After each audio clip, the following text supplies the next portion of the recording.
what's Missin Curfew? It's when you kind of play guilty, but you show up. How nice is a green light on the road, though? No practice tomorrow, no plane, just go. Scotty Upshaw in the clear, and he scores!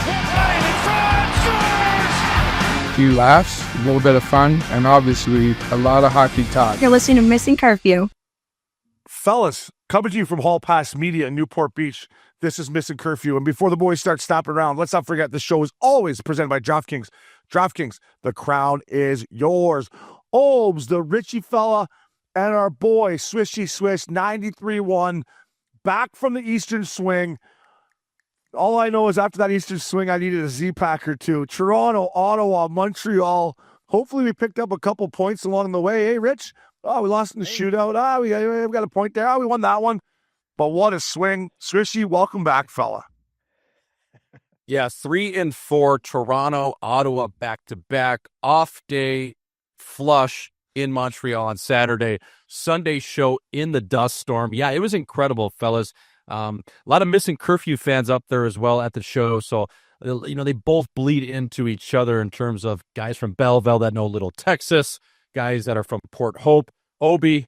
The good Canadian people are alive and well, but I will say, man, like a 3-4 on the mic, you wouldn't think it was a contact sport. But by the time I got to Monday in Montreal, I was sore, dude. And I mean, I was, boozing a little bit, but I'm like, is podcasting or live comedy, is it just as hard as the American Hockey League? It's not, but I was just like, why am I banged up right now? The 3-4 was no joke going right through the gauntlet of Eastern Canada. No, it's funny you say that. Like, some people I know that are in the music business or whatever, and I would, bump into them when I played or whatever, or what after I was on play. I'm like, you just party all the time on tour? He's like, no, I can't, man. I need my voice. Yeah. Like Mark LaBelle from Dirty Honey, for example.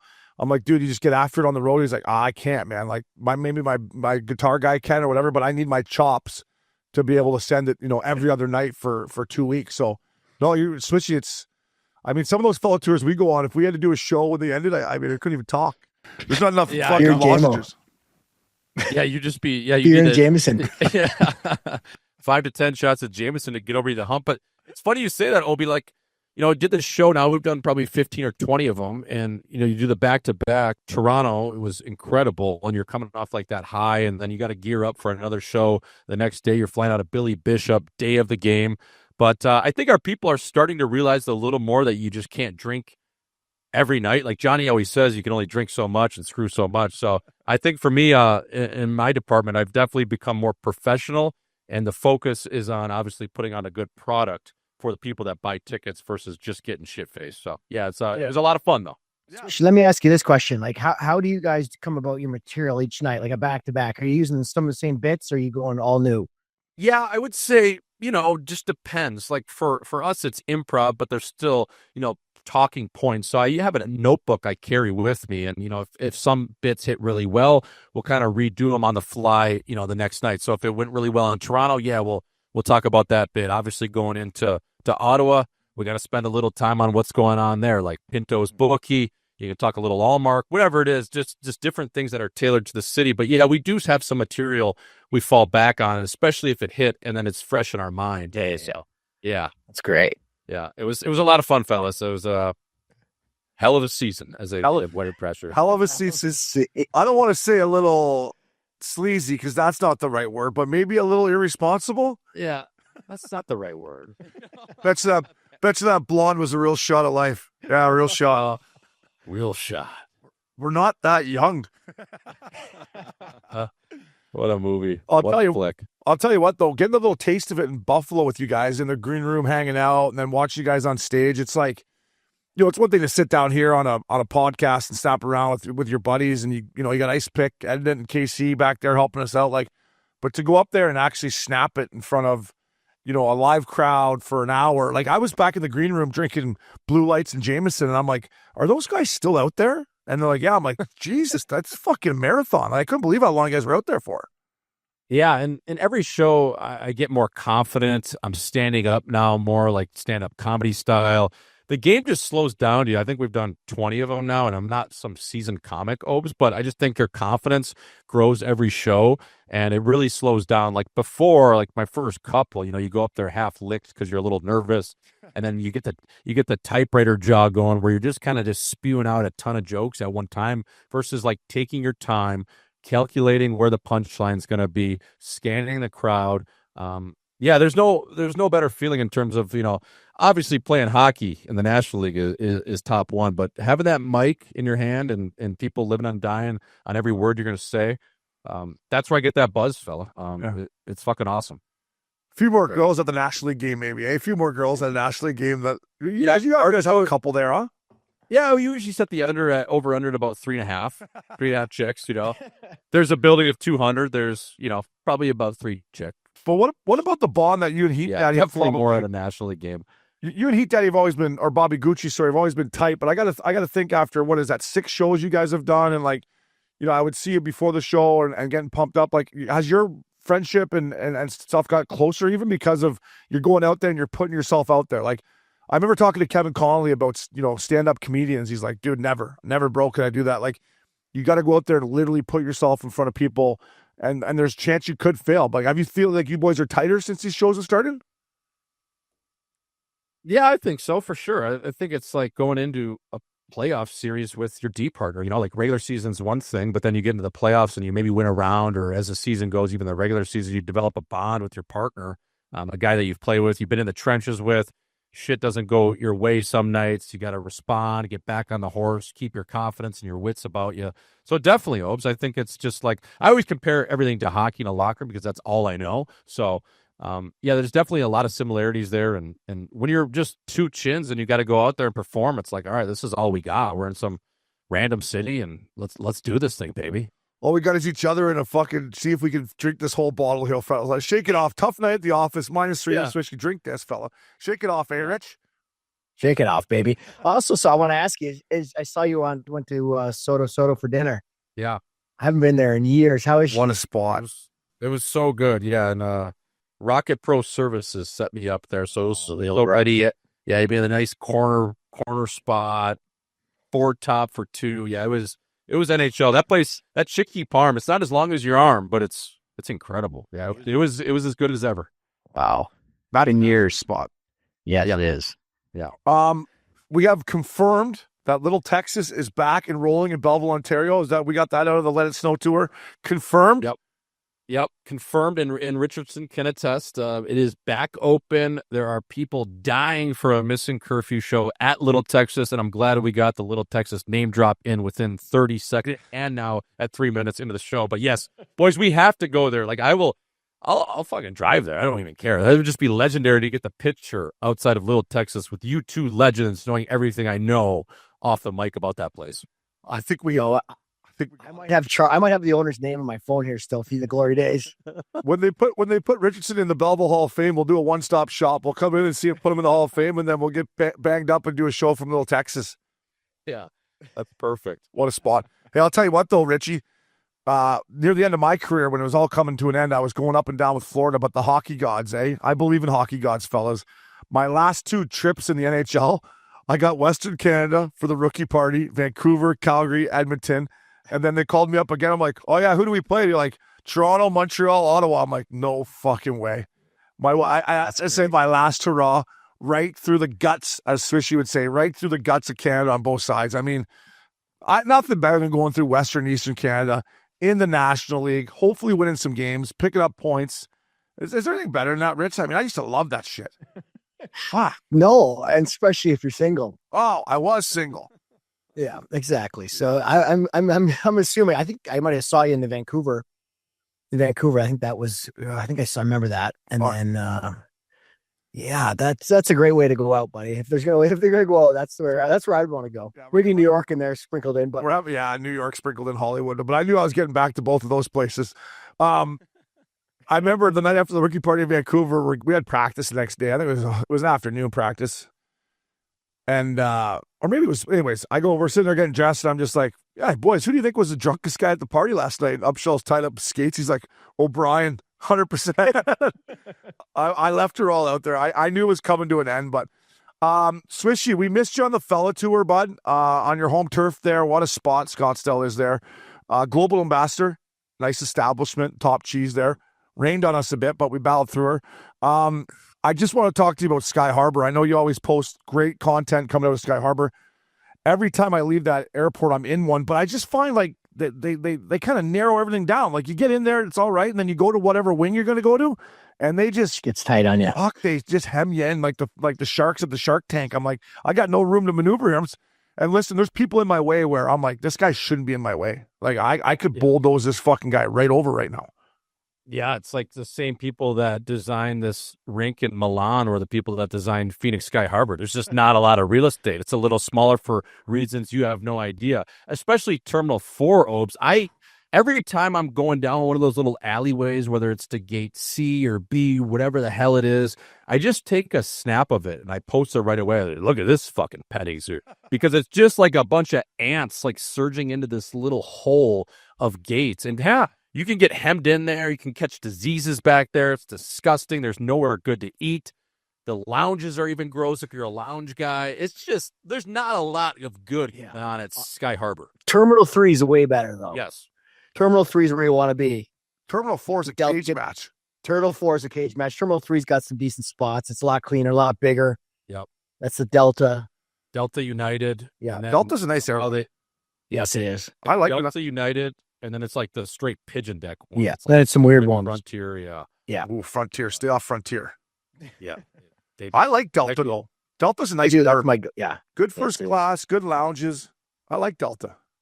Yeah, there you go. And you know what's nice? Even if you're not first class, most of the planes that go to like LA or these short flights, they're 2 and 2 setups. So you don't have like the middle seat. Double. So that's a huge, you know what I mean? That's nice. Huge. You don't need to fly first class if it's 2 and 2 in the back. That's what I'm saying. That's what Delta. Third seat in there, especially for the big fella. It's not pretty. Yeah. I'll tell you what though, JSX, if anyone listening from JSX, or probably not, but easy with the prices here, eh? Like you're pricing the big fella out here. Like I looked to go to Vegas with me and Mac Miller for Luke's Combs. It's like $3,000. I'm like, fuck, I could almost fly to Europe for that fucking much. Like, bring the price. That's how much it is? Buddy. The Scottsdale ones have been fairly cheap. Have they? Just flew to LA the other day on JSX. It was like $300. Ah. Well, you got to think of it when you're flying for two, right? So if it's like, I guess that's true. Yeah. right? Swishy. Remember that fella. It's a lot easier to fly for one than it is for two. I was so stung at the Terminal 4 that they had the Panda Express there. I even walked past the Orange Chicken. I was like, I can't have this because this is going to pile on to how bad I feel. And that may be a first in the history of Shane O'Brien passing the Panda Express in the airport. I looked at it and I'm like, can't do it. Can't do it. Oh, I would have bet everything you would have had that Orange Chicken. First in the history of passing a Panda, you know what I mean? In an airport, discipline of they were yeah. You know? In an airport, I don't need Panda. Like I wouldn't just fucking go to Panda Express like normal day here in Newport Beach. No, it's up and just, you know. But however, if I'm in an airport and I see that Panda staring at me, Panda, I'll go over for a little double orange chickie, a little loud main, Diet Coke, and Negro all the side. Oh yeah. And then Extra orange shot. just a little double orange chickie, and then just feel sorry for the person who's stuck beside me. It's just Pepperville the whole way home. Oh, This is a fart sack. Boys, last but not least, our little intro here. Been watching hockey. Obviously, this isn't a new thing. These coaches' challenges, boys, there's no fear to me in the coaches here. I know they're not going to change it this year, but moving forward, if you take longer than the time that it's supposed to be, you got to ding them with a 2-minute delay a game here. These guys are taking even longer. They continue to talk to their video guys, which I get. If I was a coach and they were giving me this time, I would take it too. But watching these games lately, the players hate it. I seen McKenna the other night yelling at the ref or whoever it was yelling. Like, I just think they're taking too long, boys, and they're got to have a little stricter. Like, if it's not within the first, 5 to 10 seconds, and you hesitate, boom, we get you with a 2. Richie, I'll start with you. I just think we got to put some kind of fear in these coaches and video guys to hurry it up because it's just taking too long. And I think me personally watching it's ruining the game a little bit. Well, yeah, I think the refs got to be right over there and be like, "Hey, you got 5 seconds or 10 seconds, whatever it is," because the coaches are on their mics with the video guy, but then like, what do you think? So that's what's the holdup, right? They're trying to get confirmation from the video coach, but yeah, the refs got to be over there and be like, 10, 9, 8, and that's over. You're like, you can't challenge it anymore. Yeah, or you get a 2. You know, Or if you want to keep going, I'll give you a 2 minute. Like, Yeah. But I don't know. There's got to be some kind of time limit. I agree with you. There should be some sort of shot clock or something like that. You know what I mean? Where you have X amount of seconds to talk to your video guy, phone them, and be like, we're going to challenge this. And if you do go over that and you still want to challenge it, I don't know. Like, I don't know. What's that time? Oh, you gotta, the guy in the penalty box just goes with the horn, and you're done. Like, as soon as it's like, you've been over 5 seconds, it's over. Drop the fucking puck. Yeah. You can't challenge anymore. We need more cowbell. Hey, a little more cowbell. Yeah, but I just noticed the games are getting a lot longer too. And I think that's probably the reason, right? Yeah. Like, I agree. Slow.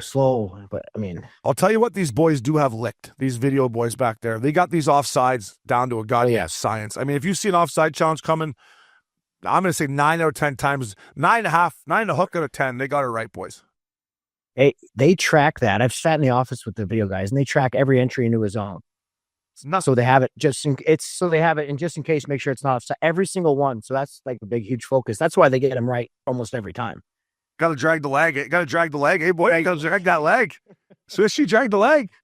The old stanky leg. Yeah, bring that thing back, baby. Stanky leg. Yeah, and for me, a guy who's got I got a little Sazich on it, I'm like, fucking hurry up here. It's a good goal. Like, you're just scared to death that they're going to, challenge it and review it on you. But I do think they need to speed that up, boys. So we'll be right back at Missin Curfew. Welcome back to Missin Curfew. Pick 6, fellas. DraftKings' newest fantasy pick'em game. Just choose more or less on 2 or more player stats. The more accurate your picks, the bigger the payout, fellas. Winner, chicken dinner. We are back. Yeah, baby. Richie, shoot, fella. Talk to me. We got a winner. Hey, listen, I'm not going to lie to you, fella. We needed it. It'd been a minute since the Missin Curfew squad had hit one, fella. I think that was my second of the year, but Yeah, this one I just went all points and went over all to get 1 point, and it just hit. But yeah, I only put $40 in and ended up winning $252. So I like that. it's not a bad little pull. I didn't go crazy because I'm still figuring this out, but like that's a pretty good little turnaround. It's a great turnaround. Keeps you in the game, a little money in your pocket, keeps you betting. Yeah, exactly. Now I'm gonna go do it again probably tonight and hopefully pull it off again.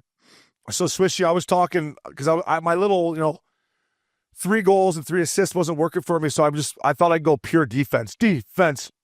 I went saves and shot blocks, boys, and I fucking almost hit her. I went I guess 4 for 6, but it was closer than that. I had big Darren over 1.5 blocks. That hit in I think his first 2 shifts. He's just got the big frame right in the way. Ottinger over 21 to hook saves. Pranko over 1.5 blocks. That hit right away. Wallstead over 22 and a hook saves. And then Faber cost me on blocks. And Arkarov. How do you say the goalie's name in San Jose? Arkarov. Oskarov. I was 1 save away from at least getting a little bit of money. But Swishy, I just went all defense, baby. Blocks and saves. I thought, think as a defenseman here. Yeah, I like that. Sometimes you got to change it up too when you need a slump buster as well. I think there's the lines that I've been looking at that I like sometimes is looking at, especially when goalies are playing offensively gifted teams, especially with good power plays. That line sometimes is set at 2.5 goals. I would hammer the over on that, just depending on the game. For 3 goals, obviously you're a winner if that hits. So some of those lines I always look at if you're just talking straight defense is looking at lines on games for goals against on certain goalies, depending on who they're playing. I like that. I like that intel. That a boy, Richie. Way to get the boys back on the board. Pick 6, boys. Get involved.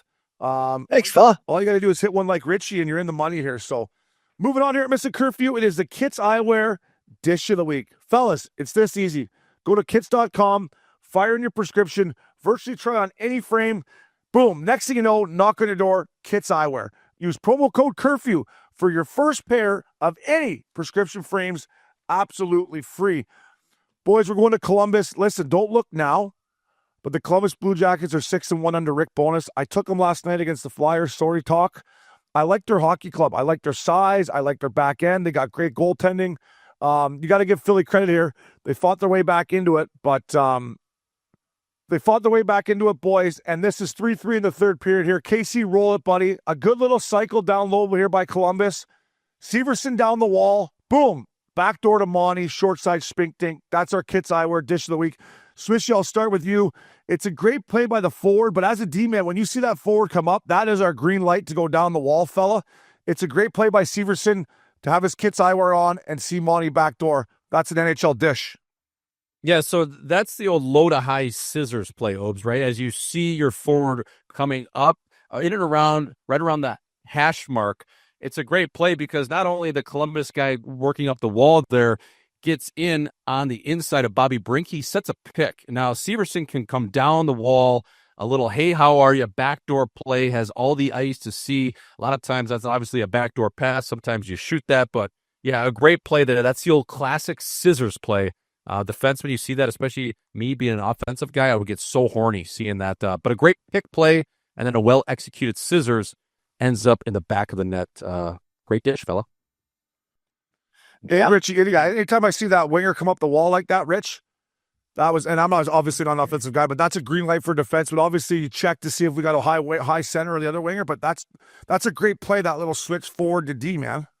It's a great play. You know, I was going to say, like, I hated when you had that puck coming up the wall and the defense just stayed there because then it screws you over. You just get pinched off and they close the ice on you. But yeah, I don't care if you come down and do a scissor play or you get out and go to the middle and take the middle. At least give me an option, right? And give me some ice. So that's just a great play. And it's tough to defend, right? It gets guys confused. That was a great dish. I mean, listen, this Columbus team, I've watched them since Bonesy's taken over, and I like what they got cooking there, boys. I mean, they got depth. I mean, you know, maybe they don't have a lot of offensive talent, but top to bottom, I like their team. Yeah, I saw an interview with Werenski today, and he said, like, he's never had so much communication with a coach, which is good. You know, if your things are, you know, you got to talk to your top players and you got to communicate with guys. So that's cool to hear. He's like, man, it's just so refreshing to have this communication. Yeah. No, I just think with Bones, you know, you changed it up. Dean Evanson, obviously, you know, was a respected coach, a little bit of a hardo, maybe some would say, but, you know, a well-regarded NHL coach. Bones comes in, gets the boys firing. A lot of chatter. That's what I'm hearing out of Columbus from all these players, whether it's Charlie Coyle, who played his 1,000th game the other night, Zach Werenski. A lot of chatter, a lot of enthusiasm. We'll see what Bones can do with these boys. The juju, though, and the overall vibe seems like it's changed there in Columbus. So hopefully they can keep that rolling over the next week, and then they'll take a break and get back after it. Yeah, and they got tons of team toughness. Obviously, with Olivier, he's probably the heavyweight champ in the league right now, but then that Miles Wood gets back in the lineup. He's not really a fighter, but he plays hard. Charlie Coyle plays heavy. Boone Jenner plays a heavy game. Mason Marksman, this kid is not scared to take a dumb penalty. And coming from a guy who took a lot of dumb penalties, like, I love his game, but sometimes I'm like, don't put your stick in there. You're up 3-2 in the third, hanging on to a lead, and he just puts the stick in and they end up scoring the power play. I'm like, fuck, I've been there, Richie, but I'm like, fella, just stay out of the box for fuck's sakes. Yeah, I mean, that's, you know, the coaches just can't stand that, obviously. Just like, fuck, because he's such an effective player. He does take some stupid penalties. I gotta, you know, but he's a guy you probably, if I'm coaching, I'm like, probably don't put him on the ice the last few minutes if we're up. I don't know. That was the standard Ryan treatment. He just can't help himself too. I played with him in the minors with the Toronto Marlies, and he didn't really get a shake there in Toronto at all. And obviously, he's become a good player through Florida, and then obviously to Dallas, and now he's in C-Bus. But yeah, I just don't think he can help himself, Opes. That's who he is. He's got a slew-footed guy. He's got to just always be in the mix as just a kind of a big rat, I guess you would say. Yeah. And obviously, God rest his soul, his dad, Mush. Brian Marchman was an absolute legend and a beauty. Actually, a guy I looked up to, grew up in the Peterborough area, and when I was kind of making the NHL, I'd bump into him in the summertime. But another thing I love about the Mason Marchman kid that reminds me of myself is every time he takes a penalty, it's not a penalty. Like, he'll fucking argue it. He'll be like, no, fuck, you kidding me? Fuck, no. I'm like, oh my God, I used to do the same thing. Like, and then you see the clip after, like, holy fuck, Obes, that was a hook. Like, you see how they're looking at these clips after Rich and be like, oh yeah, I did stick my leg in my stick in his blade and he fell. It was a trip. I know, but it's tough to fight back and not say, what the fuck are you doing there? You know what I mean? As a player, it's hard not to chirp the refs. It's very hard. It's fun to chirp the refs, Swishy, but it never pans out. It never worked out for me. Like, he's never changing his call. Never. They got they got the whistle too, and they're going to remember that they're only human. If you're giving them a hard time, unless it's, some of those old school guys, a lot of times these days, they don't have as thick as skin. So it's going to come back to bite you. It's not like you back in the day with peeler robes where you could tell him to go fuck himself and he'll give it right back to you and then it's all good. You can have a beer after. It's a little different these days. Yeah, I tell Peeler to go fuck off. He'd still call me, and then I see him at the roller or back bar. Hey, Peeler, what do you want, bud? Hey, what do you want? Blue light shot? What do you need, fella? Hey, come meet these friends of mine, Peeler. Come on over here, bud. That was our Kits Eyewear edition of the week. Promo code Curfew. Check them out, fellas. And listen, they got an Olympic giveaway right now that I'm going to sign up for, actually. It is fucking 2 round-trip tickets, 3 nights accommodations in the guts of Milan, as Swish would say, and tickets to the gold medal final, which I can only imagine will be Canada versus USA. So Kits is up to it again. Get in that little giveaway and get over there and watch some Olympic hockey. Fellas, get that guy a Labatt Blue. Brought to you by Labatt. With Labatt, you can buy beer and get gear. Go to their website, snap a photo of your seat, and upload it to gain points towards exclusive merch. Any size, any product, anywhere you're buying Labatt. Sign up at rewards.labattusa.com. Fellas, I'm dishing 2 ice-cold, pristine Pilsners. There's one kid I don't even think's old enough to drink them. Well, he is in Canada, but down here in the great United States of America. But Macklin, Celebrini, a.k.a. Celebrini, as Swish would say, he had 4 points the other night in Vancouver. That's his home turf. I just try to imagine, Richie, imagine going back to Toronto and having 4 points and being the best player on the ice and coming out and seeing your mom and dad and your buddies. I'm like, this guy's living the dream. And he seems like such a great kid. And I'm telling you, I got to give some love to Tyson Barrie. And I wanted your guys' opinion on this. He kind of compared Macklin to Sidney Crosby and Austin Matthews. He said he competes like Sid and can kind of dangle and shoot like Matthews. So, Swishy, I just want to start with you there. I never looked at it like that. I always just thought Crosby. But Tyson Barrie the other night in the telecast said Crosby with a little mixture of Austin Matthews, which makes a real nice hockey player, if you ask me. Yeah, that's not a bad hybrid, you would say. Yeah, you're coming up with some sort of crosshairs there, but yeah, I see it a little bit. I think he has the swag and the kind of the style like Matthews, like the really good glide. Obviously, he goes socks over both sides, the tongues and the back Achilles tendon heel. So there's shades of that too. I don't know, man. I mean, you could even throw Malkin in the mix there, like prime peak Malkin, how he could just dangle around. He could also cold shoulder you. Celebrini is way stronger than people give him credit for, especially being 19 or 20 years old, whatever he is. But yeah, one of those the amazing players that you're just like, it doesn't even really make sense. Like you just see the trajectory of how he's developed over the last 18 months. Yeah, he's a hell of a player, and even that Will Smith who he's playing with is a lot of fun. And we'll see what they do at the deadline. There's some names linked there, some star players we'll get into, but for now, Celebrini, just watching him dance is it's a lot of fun, boys. Yeah, and not only a good player, the best player on the ice, hands down.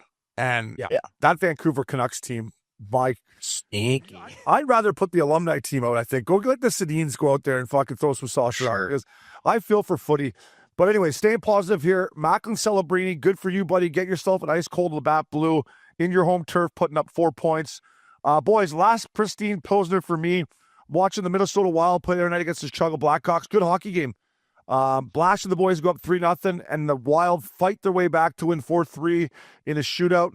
And Matt Boldy, Kirill the Thrill too, by the way, you could throw in here, but Matt Boldy, the will, dragging the boys into the fight, battling, dishing, taking pucks in net, giving hits, taking hits. I love this kid's game, Swishy, American-born player. Matt Boldy, get yourself an ice-cold Labatt Blue. Swishy, like I said, I love this kid's game. I can see why Billy Guerin gave him an extension. I can see why Billy Guerin put him on Team USA. This kid is a complete player, and he plays hard every time I watch him play. Yeah, the thing I love about Boldy, and Richie can attest to this, is it seems like any time he's at a standstill, and when he gets the puck, like his first 2 or 3 strides are elite. Like right out of any first touch he gets, whether it's out of the corner, on the goal line, outside the dots, it's just his first touch and his get up and go. And just his ability to get to, rev the engine and get up to gear 5 is what I see. And then that allows him that little separation to play 2-on-1 with Kaprizov. But a really fun player to watch. Rich, I want to throw it to you and just get your thoughts on his game. Obviously, we know, what type of player he is and how good he is. But is there any little details you see, Well, I think you're definitely right about his power and how quick he's up to that gallop. But for me, I just think having a big guy with hands, he's got great hands around the net, is so big, right? He can be that net front guy. He can pop off. He's got a good shot. He can pop off and hit one-timers. But you don't really find the combination of size and that good of hands around the net often. So it's pretty special. His touch around the net is NHL. He can fucking bring it to here, over to here. Yeah. And I'll tell you what, the entire team, but I'm going to get to the Leafs in our milk carton, but like, if I was Craig Berube, I would show Matthews and all these boys the way Kirill Kaprizov forechecks and hunts pucks. The other night, like, they were not going to be fucking denied. Like, there's a difference between going in there, and this is where I'm supposed to be, right? Swish and Richie, I'm supposed to be here, and I don't quite get there. To where you fucking get there, you put your stick down and you separate. Like, the other night watching Kaprizov, boys, I'm like, this kid, like, he gets it, man. He was competing. His compete was through the roof. Yeah. I just think even for forechecking and especially playing defense below the top of the circles, they'd always preach to you as a defenseman, you got to get a stop. You got to stop the cycle. So whether you get in there with your stick or your body, probably both, but you got to get the stop in there so we can get this pile surrounded. That's no different than forechecking. You have to get in there and create the scrum. Otherwise, the puck is just buzzing by you all night, and that's what you see with the Leafs and what you're talking about. But when they hunt in Minnesota, and especially Kaprizov being a star player, you watch him. He's in there, and he's getting that puck stopped, whether he's intercepting the puck or he's getting body or both. Totally. Yeah. And obviously Kaprizov's not going to use his body to be physical all the time, but get a tick on the puck. That's the only thing I think you got to get on the forecheck. Get a tick, disrupt it, and then you got your second wave comes in. But yeah, he does it very well. No, and there was battles, boys, or pucks where he probably shouldn't have won that battle, but he stayed engaged and continued to skate and got his stick in there, and then eventually, put the defenseman in a bad situation. It was a lot of fun to watch. I like watching the Wild play in general, but Matt Boldy and Kirill the Thrill, get yourself an ice cold Labatt Blue. Richie, my man, who you dishing to? Yeah, you know what? They lost the game last night. They lost 5-3. But this guy scored all the goals for Philly. Get yourself a beer, Travis Konecny. I'm sure he's a little bummed about missing the Olympics and not making this team, but he's kind of the heartbeat of their team. When he's going, they're playing well. Just a little pepper pot kind of guy, a little agitator, but with a lot of skill. Yeah, I watched that game. He played unbelievable. And he was really the only one that had kind of a heartbeat and was like talking and chatting. And obviously it helps when you put up a hat trick. But I will say this. We all love the real Rocket Talk at Swishy. He's a friend of the show. He's a great guy. They've had a great, I guess almost 3/4 of the season here. The Olympic break is coming. I mean, if there's one team at the top of the list that needs this fucking Olympic break, is the Philadelphia Flyers. Swish. They just need a reset. Go get some vitamin D, boys. Come back. They're still in the hunt. But right now, watching their game, it ain't pretty, Swishy. It ain't pretty.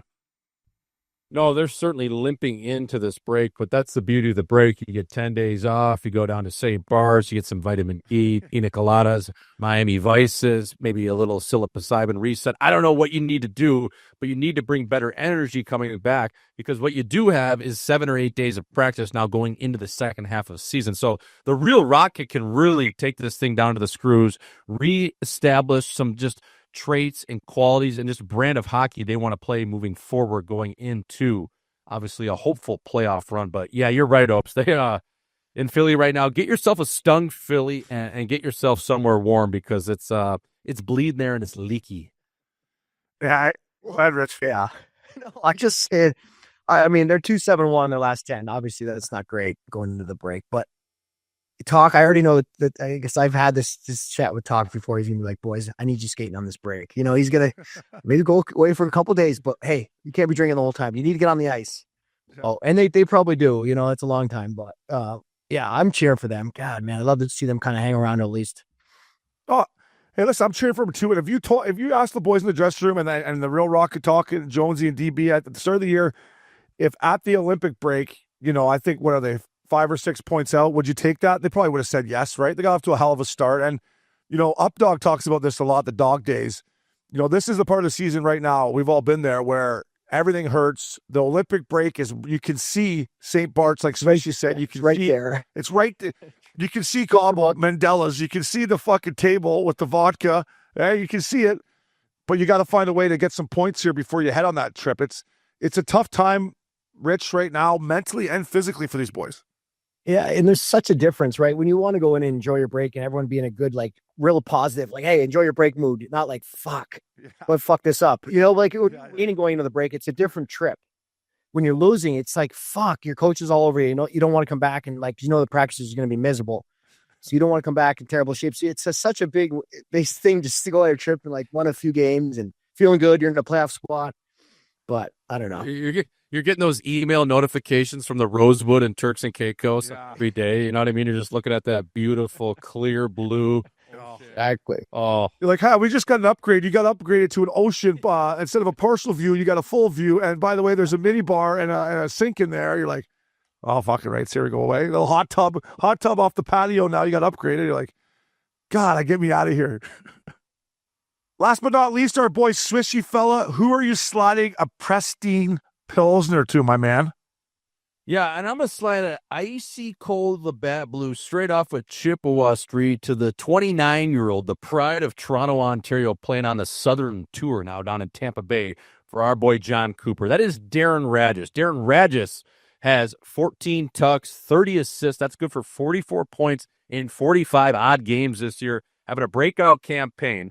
And now for a guy that spent 6 odd years in the American Hockey League, he's played 221 games now in the National Hockey League. But for a guy that really had to grind through to where he's gotten on the first power play, playing with Nikita Kucherov, that one-timer has been lethal all season.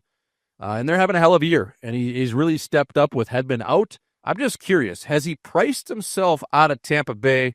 What are they willing to pay this guy internally? Obviously, Julien Brisebois definitely has a hard number. He won't cross over. We saw it with Stamkos and some other guys. So just curious, fellas, if you're putting your GM hat on and you're Julien Brisebois, Darren Raddysh could be 30 years old in February. What would you be willing to pay this guy and for how many years? If you're playing a playoff series, he's probably definitely down a goal, would be the 5th guy hopping over the boards. Obviously, they'll elect to Hedman, Cernak, Moser, McDonough.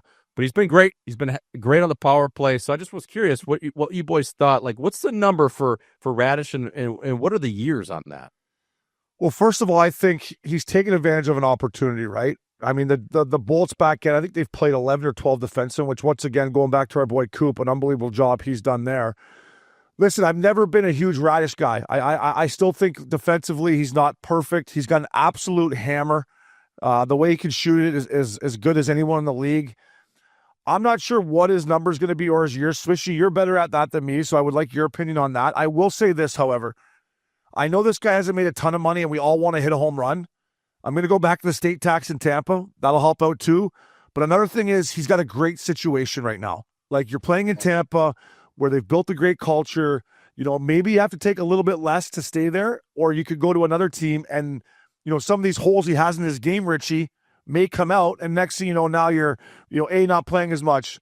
Maybe there's chatter about you getting bought out. Like, I don't know. We all want to hit a home run, but Swishy, to your point, I think this guy's overachieving right now, and because of the situation he's in, I would really listen to what Tampa has to say and maybe take more term for less AAV or something like that, just to stay in the old Sunshine State and be able to play in that structure with Kucherov lane and just absolute fucking, little butterflies with sore feet right in your triangle. He's in a unique situation, Rich.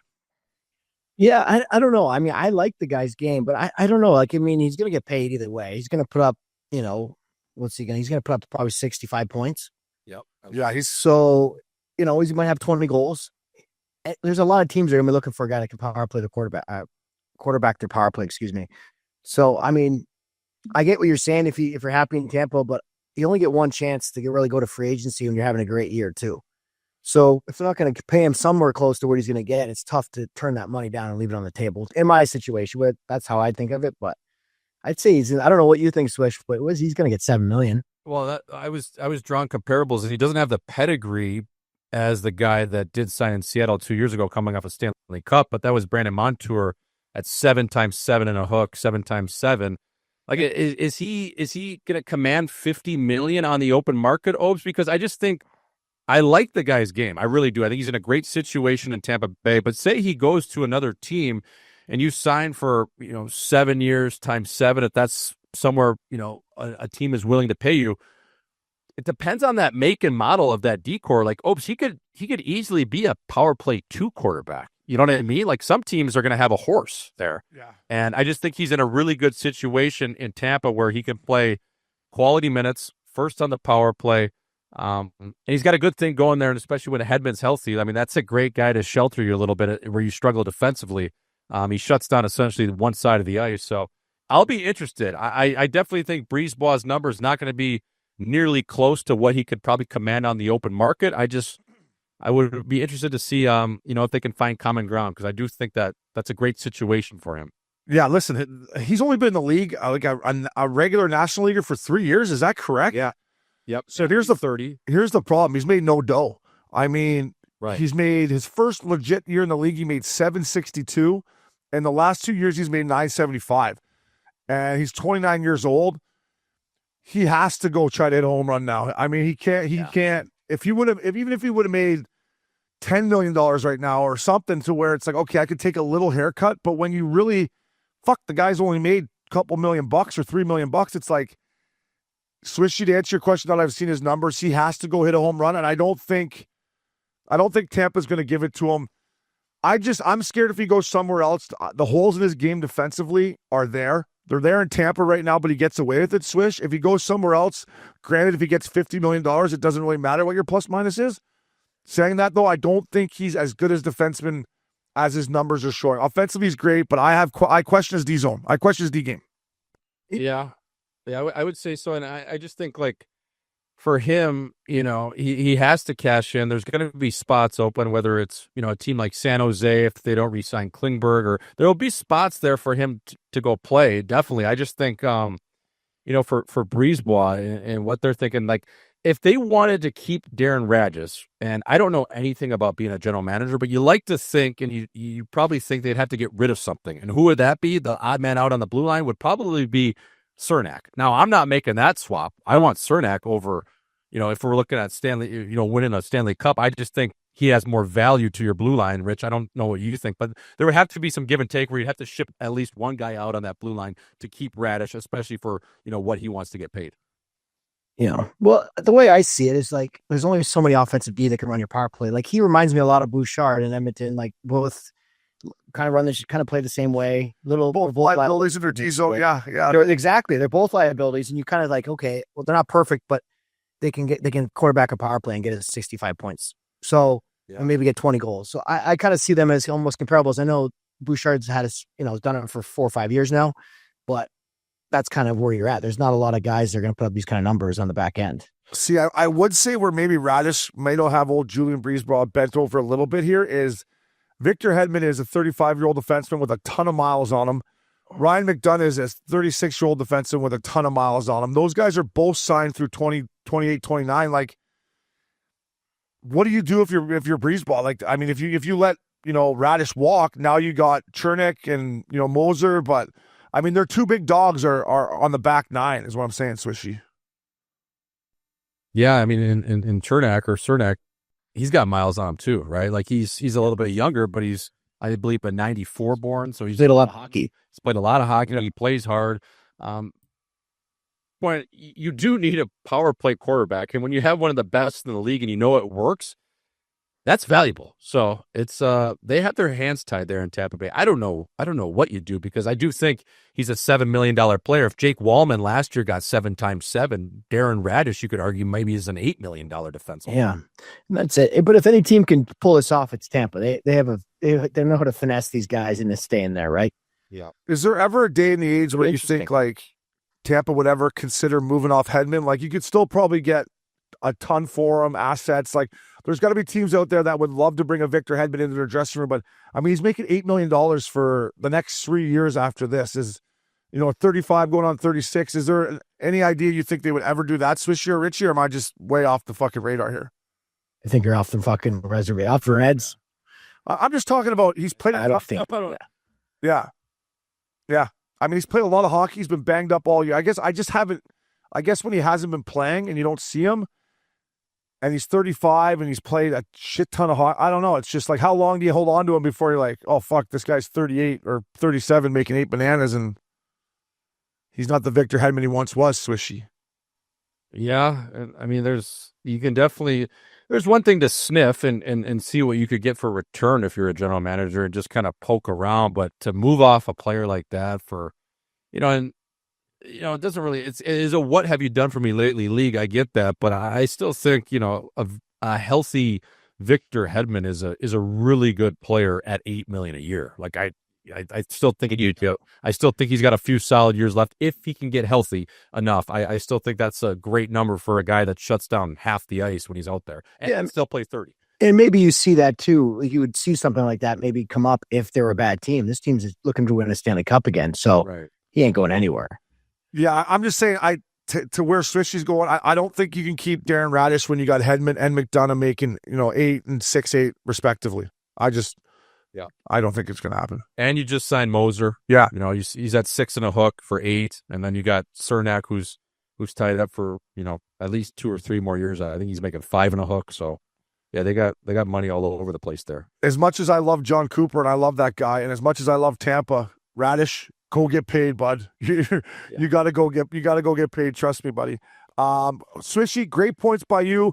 That was Get This Guy Labatt Blue. Always drink responsibly, but get those pristine Pilsners in you, fellas. It is milk carton time here at Missin Curfew.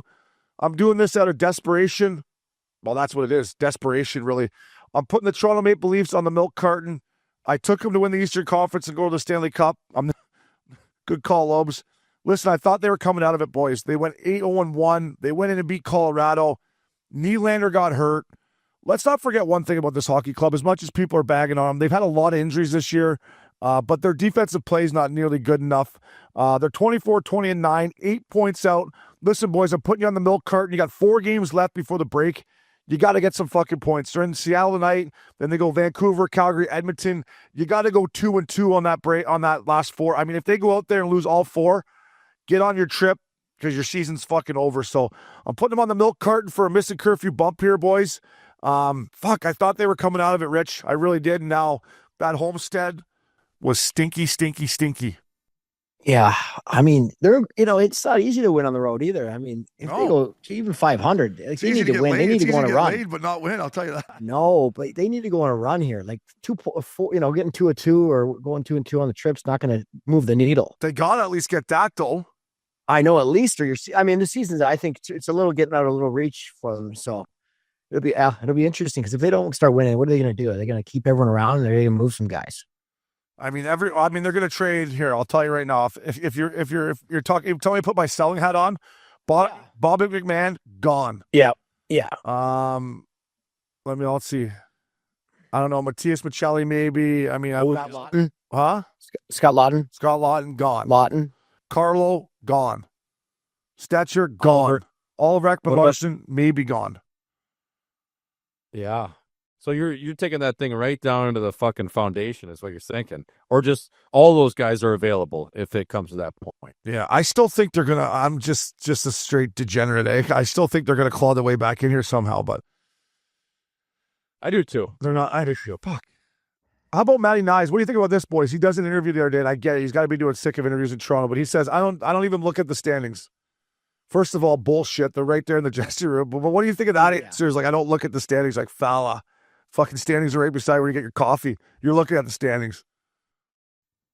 Yeah, I would say to Matty Nyes, like, if they're asking about the standings, I would say, yeah, I got to put my Canada Goose on because we got to start going north here. It's getting lonely at the bottom here, baby. We got to start climbing this mountain. Yeah. Put your Canada Goose on and your ski gear. We got to start climbing, baby, because we're going north. That's the only way we can go. Yeah, and there's no way in Olds in Toronto.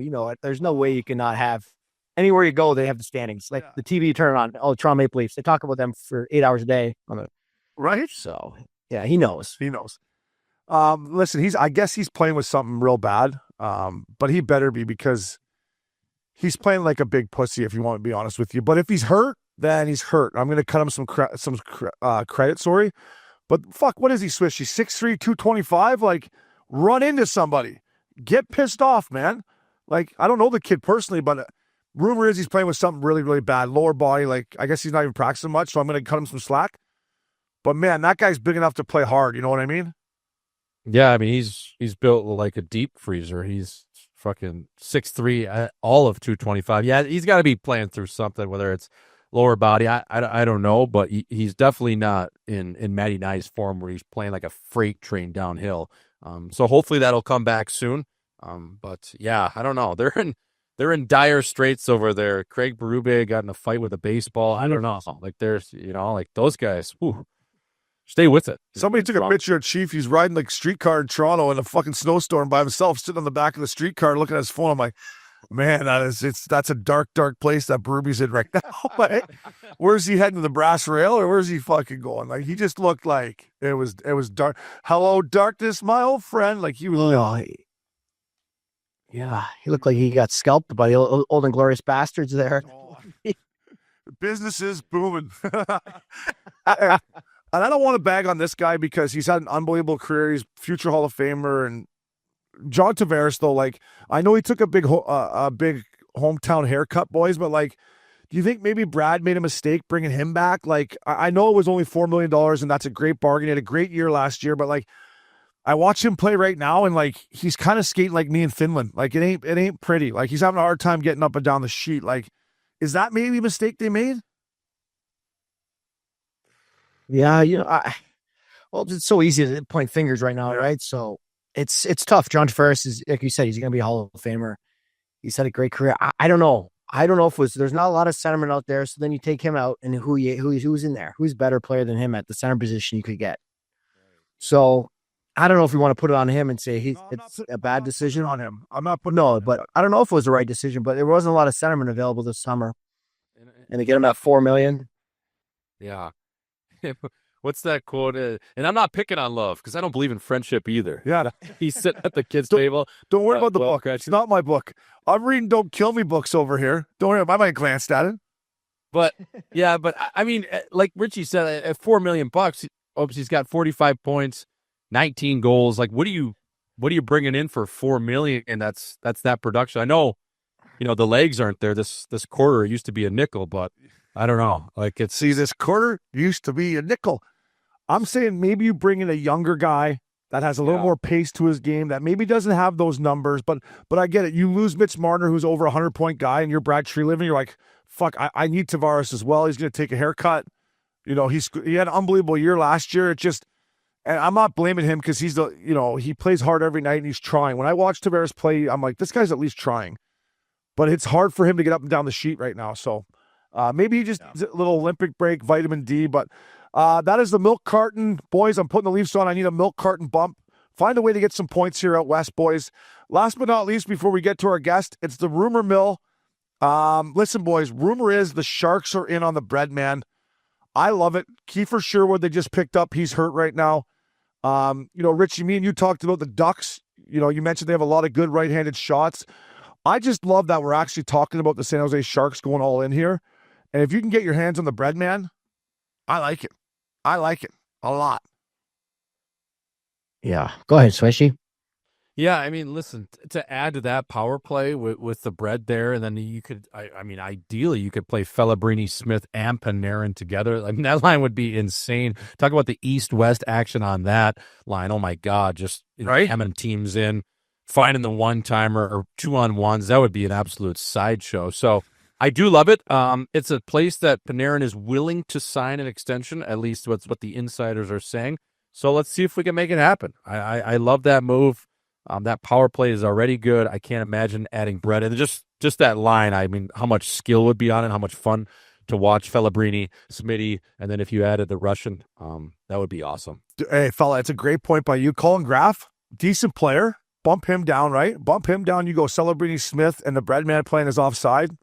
Now we got something cooking there in the Bay Area. We got something. Well, then you got Toffoli on the right. You got Toffoli right now playing with Wingberg and Regenda, whoever the fuck that is.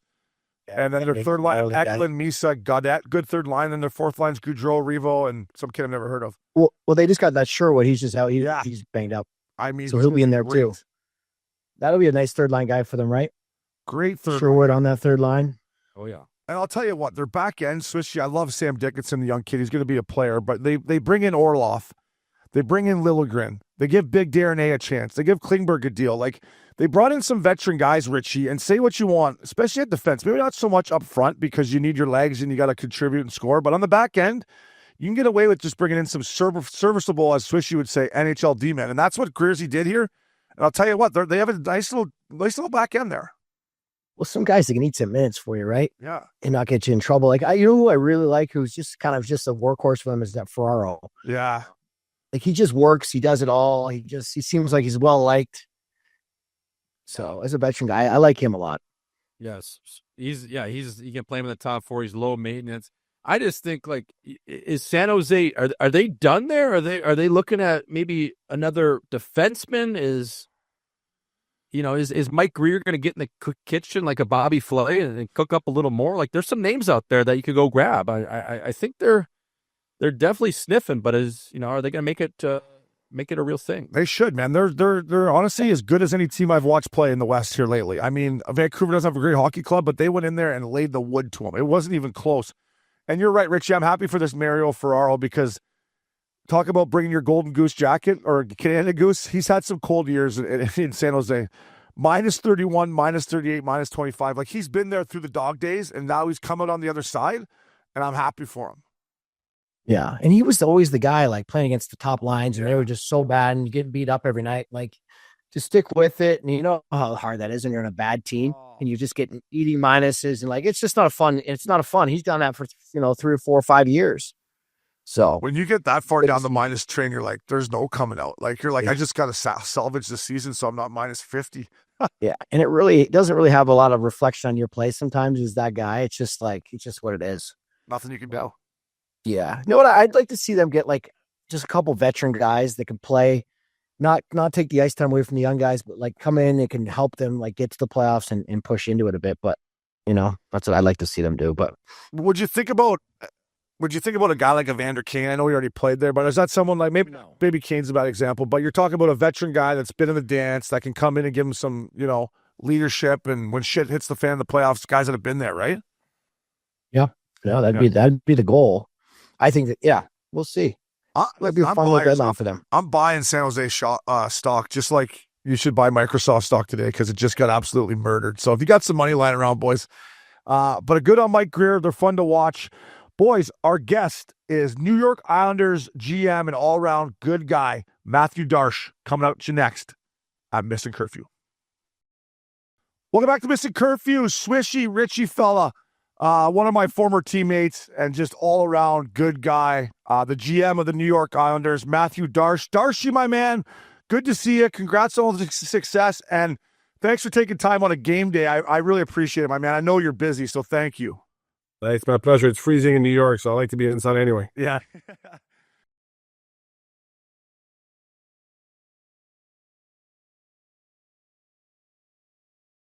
Hey, buddy, first of all, congrats on all success, and I just want to go back to your Tampa days. Obviously me and Swish and the boys here at Missin Curfew, Updog and Richie, I've got to know Coach Coop.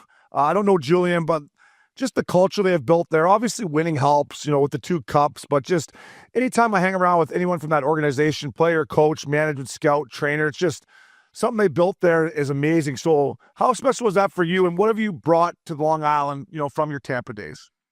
Well, for sure, for me to get back into hockey management, obviously I retired. I worked for 6 years in the business world in Montreal, did a bit of TV. I like to think I got a face for TV, so I did some TV in Montreal. And then when Julian asked me to come be his assistant GM in Tampa, you see, like, it's funny because a lot of guys, Mulligan and those guys are still there from when we played there, Obes. But, the big culture with Coop and Julian that I feel I'm bringing here is the culture of accountability.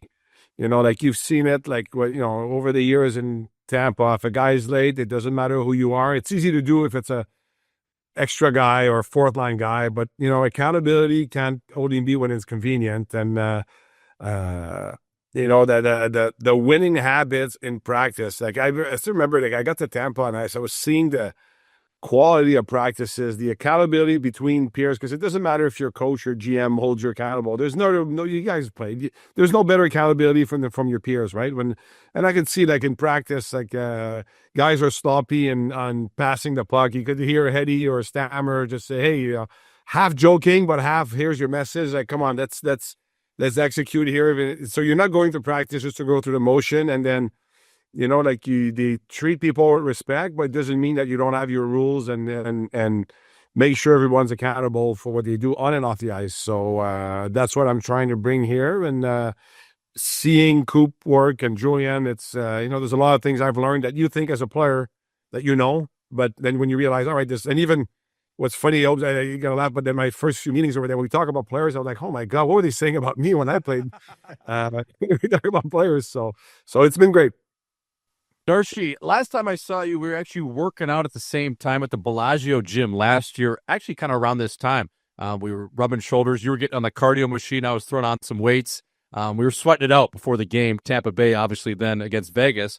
But I just wanted to ask you, we were chopping it up there, and you had mentioned, before getting back into hockey, you had worked just in the business world, and being a gentleman and a scholar you are in graduating from McGill University. I'm just curious, how did that transition back into hockey from the business world work for you? Because I think it's a pretty cool story. Did Julian literally just hit you up one day and Darche, do you want to be involved, or how did that kind of transpire? A gentleman and scholar, I think you're pushing it a bit. My wife would throw up right now, but no one. I met Julian. He signed me when I signed in Montreal. I had played in Tampa the year after. I ended up in the minors in Portland again the year I played with O's.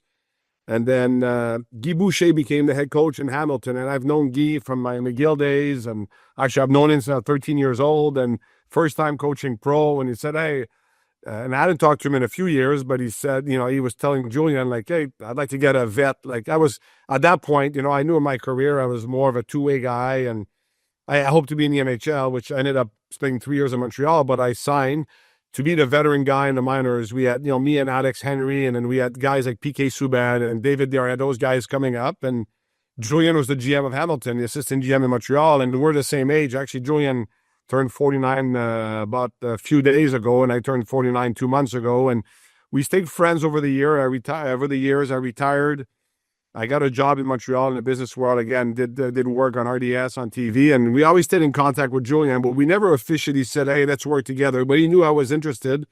Then when he replaced Stevie Y to be the GM, team was in Montreal, and he texted me, say, can you meet for breakfast? And then I went to meet him at the Ritz in Montreal, and he says, hey, I need someone to replace me. I need someone with me in Tampa.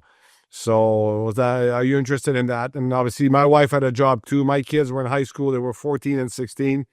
So we talked about it, and then we made the move. And now 6 years later, here I am sitting in New York and running the Islanders, I guess. So it worked out pretty good. Yeah. As far as I worked for Calgary for just a year with Conroy, and it was his first year as a GM. And, the hours that a GM has to put in is, I couldn't believe it. I was like, oh my God, when do you sleep? So I'm just curious, how are you adjusting to, being the main guy and all those hours, and how you getting any sleep? Well, Molly doesn't like it, but I'm on this all the time. So, no kidding. Especially this time of year. But you know what? It's funny you asked that, because someone asked me, what's the thing? Is there anything in the job that surprised you, since you became the GM? And I got to admit it, I've been extremely fortunate that, a lot of times as assistant GM, you're in charge of pro scouting or the minor league team. Yes, I was managing the cap and I did contracts and all that in Tampa, but it's not because I'm better than anybody else. I was fortunate to work with Julian that trusted me. I was involved in every single aspect. Sometimes he called me his chief of staff almost, so from the amateur scouting, the pro scouting, to player development, to analytics, to, of course, the day-to-day I managed the cap and did contracts. So I was fortunate that nothing was new for me when I took this. The only difference is I'm the one making the decision at the end instead of giving my opinion. But partly, I enjoy the pressure of the decision, because at the end, when you're assistant, you give your opinion, but it's not your decision. And I can say that most of the time, me and Julian were on the same page. But so at least I got that part, that I was exposed to it. So it wasn't a surprise for me when I got here. Darche, it's kind of a follow-up question on that. Obviously, Julian Breezeball leaned on you and other people, and, you kind of answer, you like being the guy to make the decisions, be in control. But when you went in there, did you bring anyone in with you, or the guys that you met right away? Are you leaning on people like people were leaning on you, like your surrounding area? At the end of the day, Darche, you got to pull the trigger, but are you leaning on people the same way Breezeball kind of leaned on you? Yeah, and just to clarify, when I say making decisions, it's not a question of control. I just like having that pressure of making a decision. But yeah, for me, that I came here, there were some good people in place. I mean, coaching staff was here. Everybody thought me and Patrick knew each other because we were French Canadian. The only time in my life I spoke to Patrick Roy, is last year in Tampa, he was walking towards the bus. I was walking to my car, and we chat. Obviously, I know he is. He knew who I was because I played in Montreal. We chatted for 5 minutes. So when I got the job, that's the first time I ever got Patrick Waugh's number. I called him and said, "It's me in Montreal." It was a Friday. On a Sunday, we met in Montreal. We spent about 6 hours together, and I decided, all right, I want to work with him, and it's been great. So Patrick's been a great ally. We're on the same page, how we want to play, what's our mentality with accountability, with the team. And then I brought in a guy like Rick Bowness, Rick's son, who was in Ottawa. He had I didn't have a head of pro scouting and player personnel type of person, so I brought him in. And Steve Pellegrini was here already. I didn't know much of him, but Steve was at the NHL when they wrote the first CBA. So as far as CBA cap, he was great. So, and then I hired a guy that you guys probably like. I brought in Matt Martin, who had just retired, because, you know, Obes knows I'm not the toughest guy. So if something happens on the press box, I need Marty there. But no, Marty's, you know, what's been great with Marty too is he just retired. So he still has the pulse of the room. There's a lot of guys in the league that he knows. So to get in, because when you make trades, like the due diligence that goes behind it, or when you do signings, you're calling guys that played with someone that you know, hey, how's this person? Because it doesn't matter how good the player is. If he's an asshole, you don't want him on your team. So having Marty around, it's been great. And, you know, like we have a chat with the assistant GMs and all that, and there's a lot of banter like in the dressing room, and he's good at that. So we're having fun with it. So he's been a great addition. So I'm very comfortable with the staff. Yeah, Darche, I'm just curious. Like when I play with you, you're one of my favorite guys to come to. And we had a tough year in Tampa, so some mornings it was harder than others to kind of make it enjoyable. You know, and through my career as GMs, you know, for example, Brian Burke was a guy when the season started, you didn't see Berkey. He wouldn't fly on the plane. He wouldn't talk to anyone. That was his, you know, way as a GM. Jay Feaster, on the other hand, was around the boys all the time. Sherman the same way. I'm just curious, as a guy who played with you, what kind of GM are you? Have you figured that out yet? Are you around the boys? Do you try to stay clear? What are you finding your role as a GM, I guess? Yeah, just before I answer, when you said we had a tough year in Tampa, I kept telling my 6 years in Tampa, Stammer and his dad when he was there, so you can thank me that you're in Florida, because I was on the team, the Lightning got the first pick in the draft. So yeah, exactly. All my turnovers paid off for them, Darche. Well, they kept a plug like me. So, but honestly, like it's my personality, Obes. You know, like I do talk to the players a lot. I'm at every game. I travel with a team. I'm a communicator. I communicate with players all the time. I talk to players. I think I did a little bit of that in Tampa, which I helped Julian with that. But here, and it's a fine line with, you know, and I get along with players. I talk to them like we're talking right now, and see, that's my personality. But when it's time to make a decision, I'll make a decision. But I don't know, when we started, like you're talking about Berkey, like, I don't know, when I started and when you see the GM, everybody would pucker up and like, gosh. But I don't believe in that. I want them to come and talk to me. I talk to them all the time, and I never yell at a player. Like, you know, like there's a player struggles. You go to him and you yell at him. Hey, you do that again, you'll be in the damn minors. And you can send the same message without speaking like that. I believe in treating them with respect, because that's the way. Listen, my mom always told me, treat people the way you want to be treated. So I'm going to be honest with them. It's always a discussion on this tone. There's never an authority saying, like, I talk down to you. Never, because who am I to talk down to a player? Like, they're the ones who are going to decide if we win or lose. It's not me. I'm helping them. I'm trying to put the best team together. At the end of the day, when you win a cup, we can talk about, the GM's part of the coaches. At the end of the day, it's the players when you win the cup. I don't care what people say. They decide. Our job is to make sure they have a good environment, and obviously the coach is a strategy. But if you look in the order of who's the most important to win a cup, it's the players.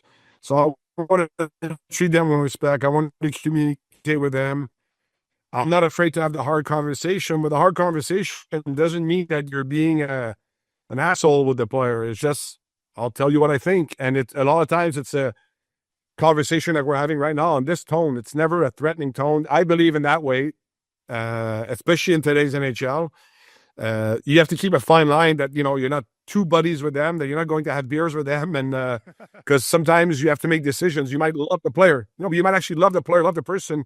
But the right thing for your team is to trade the person or not re-sign them or whatever, or cut them or send them down, or you have to be able to make the decision, but doesn't mean you don't do it in a humane way. So I believe in that very much.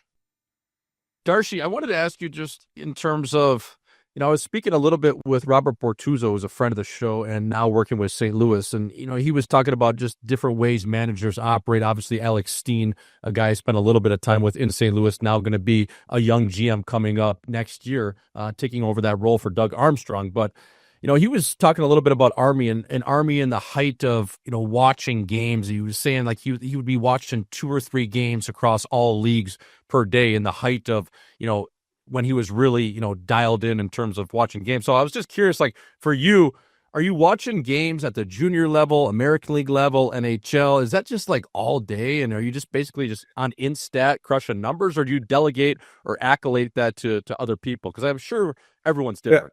Yeah, for sure. And as far as how you are as a GM, it's funny because in one of the interviews I had, because I had a couple of GM interviews, they asked me, are we hiring Julien Brisebois 2.0? I said, no, because if I'm trying to be him at Buffoni, if he tries to be me at Buffoni, you got to be yourself. Some people have, let's say, a personality that's not as friendly, but don't try. It will look fake if you're trying to be the warm and fuzzy guy. So you have to be yourself. And as far as watching games, at the end of the day, you got to hire good people, let them do their job. Like, you can't micromanage in this job. Like, outside the players, there's about 60 people in hockey operations. You got a bunch of departments. Last year when I got the job, obviously I watched a bunch of Matheiu Schaefer video and Michael Misa and Frundell and those guys. During the year, I try to watch Bridgeport more often than not. Whenever I'm at home and they're playing, if I'm not at the game, because of our schedule this year, I haven't been to as many games live, but I watch every game. My wife will watch her show. I'll be sitting next to her on my laptop watching Bridgeport play. And I try during the year, I've learned that from Julien, is I try to go see every one of our drafted guys at least once in person, especially, the college guys that have a choice to stay in college and maybe become a free agent. Usually it's tougher to go to Europe during the year. But I will, like I went to, we have a Danny Nelson at Notre Dame. I went to Notre Dame. I saw him play at Michigan. When we just finished a 16-day road trip, which is the longest I've ever had. But during that road trip, I flew to Michigan. I watched him play in between our games instead of being in a hotel. And yes, I'll watch some clips, but at the end of the day, you can't watch every game. I mean, you have a lot of things to worry about. There's the GM job, you're managing people. That's what you are doing. Like, it's, you made the decision, but if you start like watching every prospect, who do I know we're gonna pick in the 3rd round? Like, we just had our amateur meetings at this time of the year. In a way, what do I care who's number 18 on our OHL list? So that's why you hire the scouts. You let them do their job. Like, what's the point of hiring people if you micromanage? Like, yeah, it's impossible to do everything on your own. So hire strong people, let them do their job, and trust them. Yeah. As far as like an Olympic break, is that a time where you'll like do some scouting on your own and go look at those guys you want to see? That's exactly like I'm already, my first weekend's already booked. I'm going to Wisconsin. We have actually 2 of our prospects playing against each other. I'll go watch some junior games. Some of our guys, I'll go to Bridgeport. So that's, and then we start practicing on the 17th, I think, when guys are back from they're probably going to see Uppy and St. Bart's. And so yeah, that's going to be a good time, because usually it's not quite as condensed, so I can manage to go. Some of the beauty in New York compared to what in Tampa is I can fly direct everywhere, which is great. And I'm in the Northeast, so I could drive to college games. Compared to Tampa, you always have to fly. Yeah. So yeah, Olympic break will be part of that. And of course, you'll be on your phone, because as much as there's a trading freeze, there's no freeze in discussions you have with others ahead of the March 6th deadline. So it's a little different being a GM than a player when the Olympic break rolls around, eh, Darche? I mean, when that Olympic break rolls around, I was like, anything but hockey, where you're looking at it like, this is my time to go check on our prospects. So I find that interesting. Yeah, but I might still take my wife away for maybe 2-3 days, because that's one thing we miss about Tampa is the winter. Yeah, no kidding, right? Darche, I was just curious. Obviously, you come right out of the gates and you get the first overall pick, and we all know how that turned out. The kid's an absolute stud, but what was it like being a rookie GM? You got the first overall pick. Does every team call you? Do certain teams call you? Like how was that for you right out of the gate? And was that something that you kind of embraced and enjoyed, or were you like, holy shit, I got the first overall pick right out of the gates here? Well, lucky for me, to me, it was a no-brainer. Yeah. To draft Matheiu Schaefer. But what's funny is I got a job on a Friday, and I won't mention the name, but the first outside of Julien, because he's the first one that knew. Actually, he knew before it was announced, obviously. But the first GM that called me on the Saturday morning, hey, would you move first pick overall. I'm like, Jesus, let me find the bathroom for a break here, you know? So, no, but, you know, like, obviously we had done some of the work in Tampa. So I was worried about, at that point, I only had the first overall pick. I still had to make that trade to get pick 16, 17. But I started watching video, talked with our scout, went to the combine. And to me, it was a no-brainer with Matheiu Schaefer. Did I think he'd be that good that early? I don't think anyone did. I spent all summer, I mean, his agent used to be my agent, Pat Morris, and I kept telling him that let's be open-minded with the kid, right? He played 17 games last year. Like, that's, you know, part of my thought was still to, well, maybe he goes back to Erie and he plays at World Juniors, and he went from there, and 3 months later, he's on the cusp of making the Olympic team, you know, so that shows you how far. And honestly, I've never seen an 18-year-old play like that, like as a D. It's been since mid-November. Not only does he play a lot of minutes, we play him against the top lines on the other side, which is Crazy. Impressive. He skates a bit better than us, but yeah, a little bit, Darcy. Just a little bit. Darcy, I just want to tag that, like, when it comes to first-round picks in general, like, obviously it depends where you are as an organization. If you're in a rebuild, you're getting assets, that's one thing. But, like, sometimes do NHL teams and management overvalue first-round picks? I mean, for example, Christ, I got traded for a first-round pick. Like, if you're going to get O'Brien for a first-round pick, are they that valuable? Like, sometimes I look at these teams that are on the cusp and they're scared to trade a first-round pick that's going to be a late rounder. I'm like, you got a chance to win the cup. Like, are they overvalued sometimes, Darcy, or depends where you are? Where'd you get traded for first? To fucking Tampa. Jay Feaster, baby. Gave up a first rounder for me, Darcy. Just one for one with first for you? I think there was a minor league goalie thrown in there too. I think going the other way or something. But yeah, I know. Best trade Berkey ever made. They're like, yeah, I never got drafted and I never got traded, so nobody wanted me. I don't know, like this. And obviously, I come from Tampa, where you know what we did with first round picks in Tampa. Yeah. Well, when you're there as a team, it's funny because people associate first round picks with Connor McDavid and Matheiu Schaefer and Nathan McKinnon.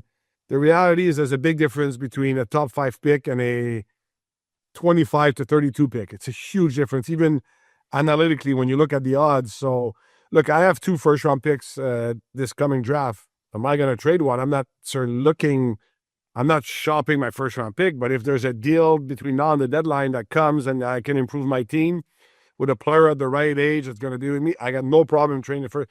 A draft pick is one way to acquire a player, whether you use it to draft or whether you use it to acquire a player in a trade. So that's why, like, when I was saying draft pick, we have to draft, but it's just another tool to acquire a player. Whether you use it in the draft or you use it in the trade, you're acquiring a player regardless. So, but then we just have to factor, like, how much, like, my first round pick, what kind of player do I want? So, listen, the first overall is a different one, obviously. But the rest of it, if there's an opportunity to improve my team with a player at the right age, would I give a first round pick for a 35-year-old right now where my team is at? Probably not. But if I get someone in the right age and that will be with me for a few years, I'd do it all day long, because you're acquiring a player that's 100% for a pick that's X number of percentage chance of being a player. Yeah, so exactly. There's some of that. So yeah, to me, I all picks, it's just a way to acquire a player. Darcy, I wanted to ask you, just going back to Matheiu Schaefer. Now, during the process leading up to the draft, obviously you have the combine, you meet with certain players, you do, select tests. Some people do, psychiatric test, or, you do different things to kind of get a gauge on a player, get a read on what this guy is all about, his makeup. And, even Tom Brady, about a month ago before they signed him to his company, No Bull, was just like, this kid, it reminds me of a young TB12, like just that eye of the tiger. Did you see that in him just, throughout your interview process leading up to the draft, where this kid was just different? Maybe you didn't think you'd be this good right away, but did you see that just initially of like, wow, this guy's got the fire. He's just got that like Kobe-like look to him. And he does. And the difference between, like, Tom Brady says it himself, and I know he did a few interviews lately, which were very insightful, but he didn't have the natural athletic abilities that Schaefer has. Brady was drafted in the 6th round. He was slow. He didn't have that necessarily. He didn't have a slingshot of an arm, but he just understood the game. The thing is, Schaefer has all that. Plus, he has the athletic abilities. So his maturity for his age. I got two boys that are 20 and 22. That's why we're getting old. They were 2 and 4 when we were in Tampa. So, Oh man, they're in college having fun in Montreal. Of course, they're having fun. I pay all the bills, but they live downtown Montreal in an apartment, and I pay the bills. So it's good. And but the maturity for this kid. Remember, he was 10 days from being in next year's draft. Like he turned 18 September 5th. So. Wow. That mindset and just that, and I know there was a big story about his mom and his billet mom and all that, but that just shows you how he was able to handle that. Because I don't think that made his personality. I think his parents raised him really well and in maturity. Because it trust me, a lot of the veteran guys offered to take him in, which I thought was awesome. Yeah. And with Matt Martin, it's been great. And it's funny, those guys are like Dumb and Dumber when they're together. Like they chirp each other. So it's like, and Maddie has 4 kids under 4 or 5. So what's the 5th one, right? Hey, listen, Darcy, I just wanted to tag that. Sorry if you guys jumped ahead. Just going back to, Schaefer and his maturity. Like, you got such a veteran hockey club. When I see clips of him being around the boys, he loves being around the veteran guys because he probably makes them guys feel younger. But is it nice for him that you have such a veteran hockey club with Horvat and Barcel and Lee and down the list? Like, that's got to help this kid a lot when he comes to the rink. For sure. Like we have a great room to help the kid come along, especially on the defenseman side. Like guys like Pelech, Pulak, and Mayfield. I've been outstanding with him on the road. They take him out to dinner, and right now he plays with Ryan Pulak, who's they've been our shutdown pair, and they've been outstanding with him. And it's funny because you have guys that are in their early 30s being in the league for 10 years, and they defer to the kid. They give him the puck and let him wheel with it. So it's.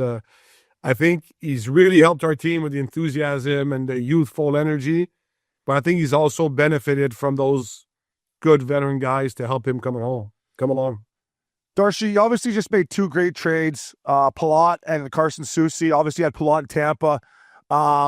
Listen, I love the size on your back end. Is that something, adding another piece like Carson Soucy, you look at your team, you're in a playoff spot right now. We know how hard it is to get in. Like you said before we got on the air, you lose 2, you're almost on the outside looking in. But I do feel like you guys are going to be a playoff team. And when I look at your back end, that's a back end to me in a 7-game series. That's like, we can play it any way you want to play it.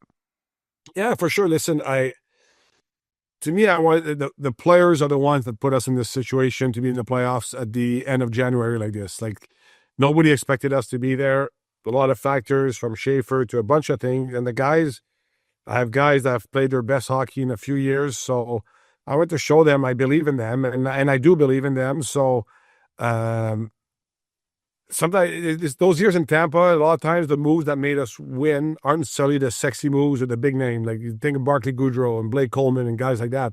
They have a huge difference. Remember that Yanni Gourde line with those 2 guys? Yeah. Coop started every game in the playoffs with them because those guys bring you into the fight.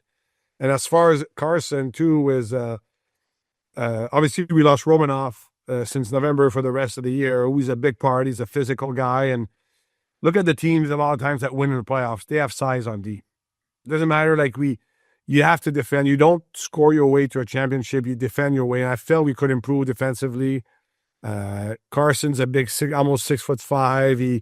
He can be physical. He kills penalties. We can take some of those PK minutes away maybe from Matheiu Schaefer and manage his ice time. And Pally, listen, he's the utmost professional. Like he's an outstanding human being. He's a competitor. Those playoff years in Tampa, I think he scored 11 goals in 2 of the 3 Stanley Cup final runs that we had. And luckily, I had the cap space, so I was able to take his cap hit. And, it's a lot of trades, people always want to find a winner. To me, it's Jersey got what they wanted. They wanted some cap flexibility. I had the cap flexibility. I was able to recuperate some asset by taking Pally in. And I wanted to bring a guy like that he has 155 playoff games. Like he's played more playoff games than I have hair on my head probably. So you win with guys like Pally. Like he plays the right way. You block shot. He forward checks. He goes to the net. He's as low maintenance as you can find. He can play up and down your lineup. Listen, he played with Point and Cooch in Tampa, but he'll play on the 3rd line too in defense. So having that luxury and Patrick, I had him watch tape, and even just from the first game, like those guys, it's not the sexy. You're not bringing the guy that's going to score 50 goals, but those guys, they could have as big, if not bigger, an impact as you get to the playoffs and in the playoffs. So far I'm happy. The guys reacted well. Listen, it was all good last night, but it's one game, right? So we have to keep it going. But I'm really happy with the two guys that we brought in. I think and to your point, Obes, like our pair of Susie and Mayfield right now, those are two big boys, right? Like you want to go to the net, well, they got to make it hard on you, and that's what we wanted. Yeah, Darcy, before I turn it over to Swishy here, maybe you're not the guy to ask because you just pulled off two great trades, and I know you guys in Tampa would always, make a move when you had to, but sometimes I'm sitting back watching the games or watching where teams are, and, I look at my fantasy football team and I'm trying to make a move. It takes 2 weeks to make a trade. Like, how hard is it, or how many pieces go into, to having to make a trade in the NHL? It can't be as easy as just, hey, Darcy, I want so-and-so. Like, how long does it take? Well, it takes two to tango. You might be ready, your team might not be ready, and sometimes you talk to your team, okay, maybe we do this, and then the next day you get a guy that gets hurt. Well, sorry, I can't move my guy anymore. I need him. So there's a lot of factors. For me, it's we had discussion. Obviously, it's busier now. Teams are talking, but there's so many teams that are still in it right now that there's not many sellers. And actually, crosstown rivals, there's not that many trades between the Islanders and the Rangers, especially. But the fit worked, and I asked him, what do you want for them? And we got around to it. Yeah, Darcy, I was curious, now that you're the GM and you hold all the cards, like when you inquire on a player, say like Sosi or Andre Palat, and you talk to Tommy Fitzgerald or Chris Drury, do you have a return in mind, or is that somewhere you go to them first and let them kind of come up with some sort of package of what they want back in return? I was always curious, when you're holding the cards as a GM, setting the market price for some of these players. Just curious how that goes, because you might call a guy and be like, that seems a little steep, or maybe that is a good deal. So I wanted to ask you. Yep. But if you're the one training the player, you have a price for your player, you might decide you don't want to move from it, or you're not training him. And on the other side it's like when you do a contract negotiation, I decided this is the price I'm willing to pay. And if you don't fit in my contract negotiation, it doesn't fit in my puzzle with a cap, or maybe I move on. So the goal is to stay disciplined. So we, and those guys are smart too. So they have their comparables, and then you share your comparables. I think that's the way it should be. And sometimes I might give more because they bring a good point that, that should be more because of these comparables. And sometimes the other team might be like, your comparables are, you're correct. And it's a negotiation, you talk. So but you have to stay disciplined, because sometimes, I feel like, let's say, Carson Soucy was the perfect fit for us when we needed to replace Romanov, PK, big body in the D zone. But at one point of the price, I decided the price doesn't match what I'm getting, but then you have to be able to walk away. And it's okay to show them you'll walk away. Because if you never walk away, sometimes, we'll keep pushing, we're always going to give more. So you have to stay disciplined in what you believe is the right number, whether it's on a trade or whether it's on a contract negotiation. If you feel this is what the player is worth on my salary cap and on my team, what I need, and if the player gets more somewhere else, well, good for him. And sometimes you have to walk away. So it's again, it's a negotiation, and every team has smart people. So like Fitzy and Chris Drury, they knew what they wanted. They knew what they were hoping to give or take, and then you go from there and you try to find a deal. Sometimes you have a bunch of discussions that never materialize in a deal. I always feel like, since I've been in this job for 6 years, if we wrote a book on all the trades that almost happened, but we can shock, Yeah. Yeah. As far as your expectations going into the year, I don't know what they were, if it was a playoff spot or what you thought, but how good your team's played. You're in a playoff spot. Matthew Schaefer's played way beyond probably what anyone thought. Does that put pressure on you to kind of speed up your team's kind of timeline for as far as moving players or getting aggressive at the deadline? No, but being aggressive, to me, I decided I start the year, let's see where the team is at, because you might know, from the outside, a team, even I was working in hockey, a team, until you're there, the player personalities, because let's face it, you guys have been in locker rooms, how the locker room is and how a guy is viewed toward his peers. That's a factor also in having success or not. So I think our team has put itself in a position, but it's funny because it's great having the balance between the coach and the GM. The coach sees the next game, right? Yeah. This season. I have to look at this season and beyond, because I can bring all those guys in. Well, next year I have to re-sign them all. I don't have the cap space. So am I going to give asset for a guy for 2 months only? And then you can't keep him. And sometimes you do that, but you might not give as much because you're only having him for 2 months. So you weigh all this. And like I said, in my media availability with the local media yesterday, they said, you have 2 first-round picks. Would you move one? I said, any day of the week, I would move one in any year if it's the right move. Everybody has a price, right? Like if I'm getting a player that I feel is worthy of one of my first-round picks and it helps my team, like I'm never going to say, I can't trade my first-round pick because it's a first-round pick. If it matches what I think the return is, hey, again, it's just one way to acquire a player with a pick. So whether I use it or not. So I'm always open to it. I think I'll be kicking tires till the trade deadline. If nothing happens, nothing happens. If I find a way at a cause that I feel makes sense, if I can improve the team, I'll do it again. I like your style, Darcy. I like that. That's a good way to look at a pick. Like it's a way to acquire a player through a pick or a trade. I like that, fella. Last one for me, Darcy. Kevin Connolly, our boy, ambassador of the New York Islanders. He wants to know how the pick 16 and 17, Atkinson, Macklin. He wants to know how they're coming along. He took pride in those picks. So from Kevin Connolly, he's just wondering how his 2 first-round picks are coming along. Great. I was fortunate when after the draft, I sent a text to thank him for doing those 2 picks, especially Keyshawn Eitzers. And you saw him with the pink suit. He's got some swagger.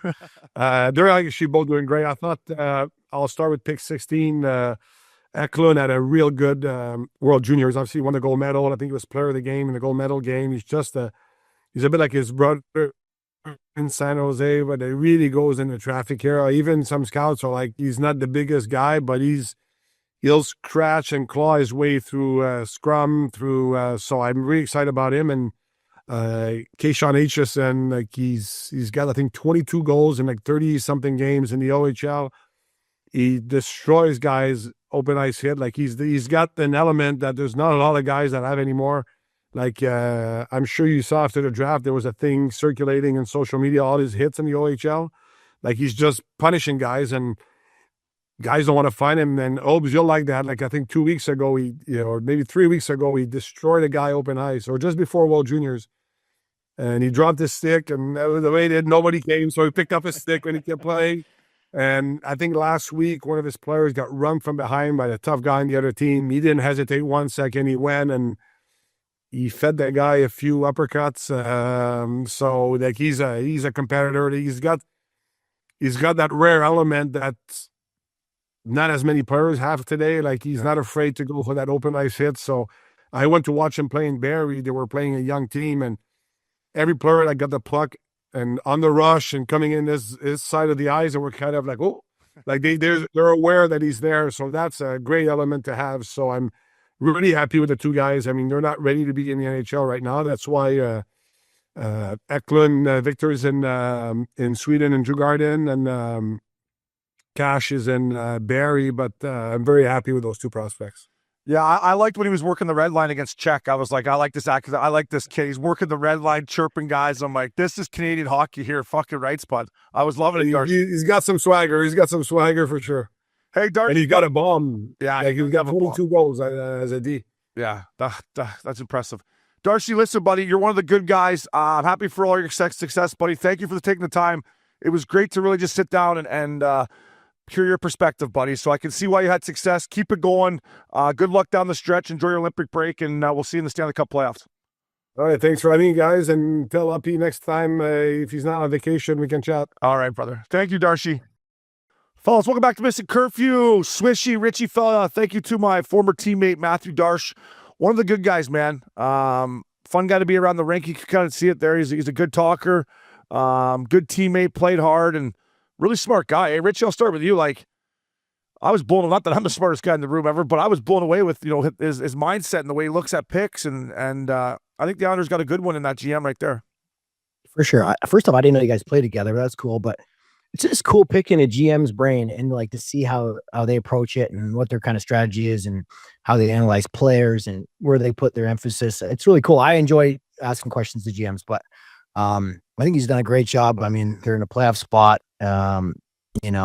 Obviously picked the right and first overall pick, but great guy, and that was a fun conversation. Yeah, I love what he said about, when is the right time to make a trade. There's no real right time or wrong time to make a trade. Maybe the wrong per se, but I love what he said about these two guys he just acquired in Carson Soucy and as well as Andre Palat-Obes, and saying, you know what, now that this going into the Olympic break, these guys can get acclimated with the team. Obviously, Palat is going to go play for Czech over in Milan, but a guy like Carson Soucy, like those practice days just to get to know your teammates coming back from the break, that's so valuable, going into a playoff stretch where you have 7-8 days, kind of get just accustomed to your team, go have some beers with the guys maybe. I just think that was a very smart point by Darche that went into making these deals before the Olympic break. Yeah, it's a great point too, right? Like think if, we're all ex-players. If you get traded before you get in, maybe you find your place where you're going to live before, get your shit moved in, go enjoy your Olympic break and come back. Where if you get traded after the break, it's just such a shit show because you just got back and now you're leaving. It's such a smart move by them, Swishy. Yeah, and just those days where you get to hang out after practice. Yeah. You got 7 days you're going to have. You're going back basically into a training camp. So it's like the season resets and I'm joining this new team. Now I have, X amount of days to kind of get to know my teammates because as you know, this season especially, you're playing every other day. You don't really have time. If you make a deal March 6th on the deadline, well, now it's just no practice days. You don't really have a lot of time away from the rink. Maybe you don't have a ton of road trips, especially playing in the Northeast where the division and the teams are so tight. So I just thought that was a very smart point by the McGill University scholar and Andrew Darche, or MATHIEU Darche. Sorry. Yeah, no, and listen, they got a good hockey club. They're playing great. Matty Barzell's a kid I absolutely love. I wanted to ask about him. We didn't have time, but I love their captain, Andres Lee, and Patty behind the bench. Rich, you talk about a guy who's fiery and just kind of rubs off on his players and everyone. Like Patty behind that bench, he brings it every single night. And he's a guy that kind of drags you into the fight. He forces you to be like ready to go, right? He's high energy and he accepts, it's compete with him. So, yeah, they've done a good job this year. But like what you just talked about their team though, like I looked at their stats. They don't have one guy who is a point per game guy. So they have everyone's playing well. Everyone's just, they don't rely heavily on one guy. Everyone in the lineup's got to play well. Maybe a fellow tour to UBS Arena for round one. Maybe we go there, then maybe over to Buff when they get in, eh? Swishy, like the Chippewas, you would say? Yeah, I think we'll go into UBS. We're not staying on the island, though. No, we're not staying on the island, fella. We might be in the West Village, fella. I'm staying right. Slide up. West Village. Yeah, we'll be in the West Village, and then we'll slide up to Chippewa. I was actually looking on Zillow the other night. I was thinking about just getting a place right off of Chippewa for the month of April and May and just going live every night. Just enjoy the run. Let's get some wings in us, eh, Rich? No, fuck yeah. Don't be scared of a wing there, Richardson. Don't be scared of it, fella. God damn. Hey, Rich, you can eat, It's legal to eat here. Don't eat the bone, eh, Holmes? You're not supposed to eat the bone, Holmes. And I'm not wasting that chicken wing, Rich. I'm getting every little piece of meat off that. I could tell, buddy. Oh, I could tell. Oh, yeah, those are beauties. Hey, thank you to MATHIEU Darche, boys. Thank you, Richie, fellow Swishy. Always fun snapping around with you, beauties. Thank you to All Past Media, Max, the Ice Pick Pickup, Kyle, Casey, Conway. That was Missin Curfew, fella.